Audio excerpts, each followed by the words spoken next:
যেভাবে একজন মা তার সন্তানকে নিজের মধ্যে ধারণ করেন, ঠিক তেমনি সূরা ফাতিহা গোটা কুরআনের মূল শিক্ষাকে নিজের মধ্যে ধারণ করে আছে। পুরো কুরআন যদি হয় একটি বিশাল বৃক্ষ, তবে সূরা ফাতিহা হল তার বীজ। তাওহীদ, রিসালাত, আখিরাত, কুরআনের এই মৌলিক বিষয়গুলোর সবকিছুর সারমর্ম এই ৭টি আয়াতের মধ্যে বলে দেওয়া হয়েছে। এ কারণেই রাসূল সাল্লাল্লাহু আলাইহি ওয়াসাল্লাম বলেছেন, যে ব্যক্তি উম্মুল কুরআন পড়ল না, তার নামাজ হল না। ৩. আস-সাবউল মাসানি, বারবার পঠিত ৭ আয়াত। এই নামটি স্বয়ং আল্লাহ তাআলা সূরা হিজরের ৮৭ নম্বর আয়াতে উল্লেখ করেছেন।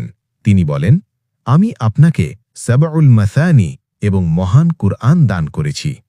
এর ২টি অর্থ হতে পারে। প্রথমত, যেহেতু এই সূরাটি নামাজের প্রত্যেক রাকাতেই পাঠ করা হয়, তাই এটি সবচেয়ে বেশি পঠিত সূরা।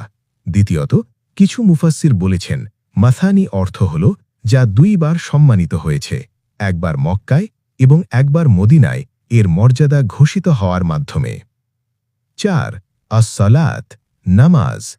একটি হাদিসে কুদসিতে আল্লাহ তাআলা বলেন, আমি সালাত অর্থাৎ সূরা ফাতিহাকে আমার এবং আমার বান্দার মধ্যে অর্ধেক অর্ধেক করে ভাগ করে নিয়েছি।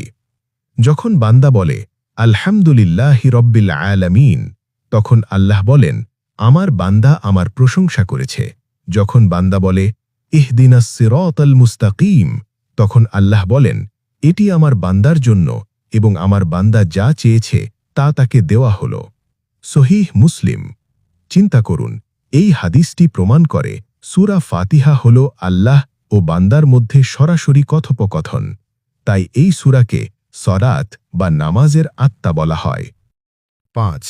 আশ-শিফা ও আর-রুকিয়া, অরোগ্য ও ঝাড়ফুঁক। সূরা ফাতিহা কেবল আধ্যাত্মিক নয়, শারীরিক রোগেরও মহৌষধ। সহিহ বুখারীতে বর্ণিত একটি বিখ্যাত ঘটনা রয়েছে। একবার একদল সাহাবী সফরে একটি গোত্রের কাছে আশ্রয় চাইলেন, কিন্তু তারা আশ্রয় দিল না। হঠাৎ সেই গোত্রের সর্দারকে সাপে দংশন করল।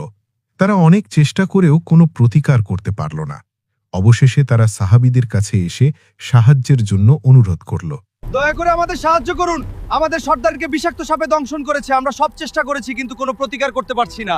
আপনাদের কাছে কি কোনো চিকিৎসা আছে? হযরত আবু সাঈদ আল খুদরি রাদিয়াল্লাহু আনহু বললেন, আমি ঝাড়ফুঁক করতে পারি, কিন্তু পারিশ্রমিক ছাড়া করব না। হ্যাঁ হ্যাঁ, আমরা রাজি। আমরা আপনাদের এক পাল বকরি দিব, শুধু আমাদের সর্দারকে বাঁচান। তখন সেই সাহাবী গিয়ে শুধুমাত্র সূরা ফাতিহা পাঠ করে সাপে কাটা স্থানে ফুঁ দিলেন।